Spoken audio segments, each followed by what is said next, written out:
Welcome back to Canasta for Beginners. We're now going to take a few minutes to talk about the spare pair rule. There are many variations of this, and some people don't play it at all. You need to pre-agree to play this rule. This is a special rule, and you also want to clarify how you play it.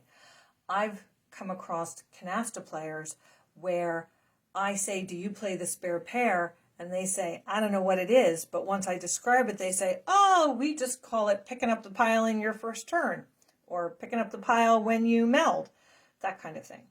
So the spare pair rule allows you to pick up the discard pile in the same turn as you make initial meld. Now, there are some people who will never play this rule, and that is fine. Because as long as all of you agree to whatever rules you're playing and you're enjoying it, that's great. Canasta has a ton of rules and a ton of variations. So here is how I play the spare pair rule. It's one of the hardest spare pair rule requirements that I have run across. But that's what I'm going to teach because it's how I like to play. Here is my hand.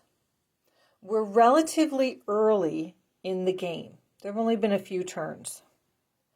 I already have initial meld. I have my natural, 10, 20, 30, 40. And then I have the balance of my 125 because we're still at the 125 level. But you can do this at any level. It doesn't matter. Whatever your initial meld is, if you've already got it in your hand, you're good to go if you've agreed to the spare pair rule. And I have a pair of 10s and a pair of 4s.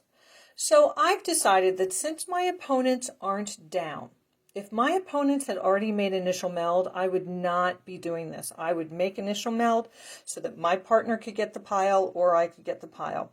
But nobody's gone down yet, and it's still early in the hand. So I feel that I still have a turn or so that I can wait and see if maybe I'm lucky enough that my right-hand opponent discards one of my spare pairs. Okay? I'm in luck. My opponent discards a 4. I have a pair of 4s. Again, even when playing the spare pair pile rule, it's either or. You don't pick a card and then say, "I'm going to use the spare pair rule." No, you either take the discard pile or you pick from the draw pile. So I announce I'm playing spare pair rule because our table has already agreed that we're going to do it. I take the pair and I put it face down out of my hand. I now prove that I have initial meld by melding. I'm going to move this a little. By melding my cards. And then everyone confirms, yes, you have initial meld. You have 4 kings, that's 40 points. And the 2 aces and the joker, 50, 60, 70, 80, 90, 100, 10, 20, 30. I have 130 points. So I have fulfilled the initial meld requirements. I now take that pair of 4s and place them face up so everyone can see them.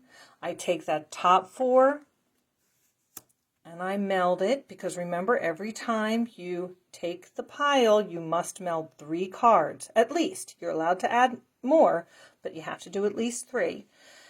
2 out of your hand and 1 from the top of the pile. I now take the rest of the pile into my hand. And I can choose to meld if I want to. Now, you're allowed to meld those 8s, but I wouldn't, because if I meld them, I now don't have a pair of 8s. And remember, getting the pile is how you get points.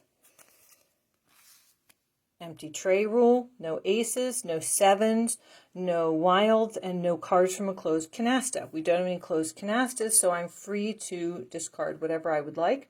I personally would discard the 8 because I want pairs. There are some people who would discard the 5 because it's only worth 5 points.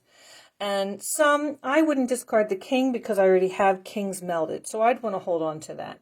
So the 8 or the 5 or the 2, I tend to discard the one I have a pair of, because then I'm hoping that my right-hand opponent thinks that I'm out of them, and maybe they will discard an 8 and I'll still have a pair. And that's the spare pair rule. Remember, it's a special rule that you have to agree to as a table before you play it. Enjoy Canasta!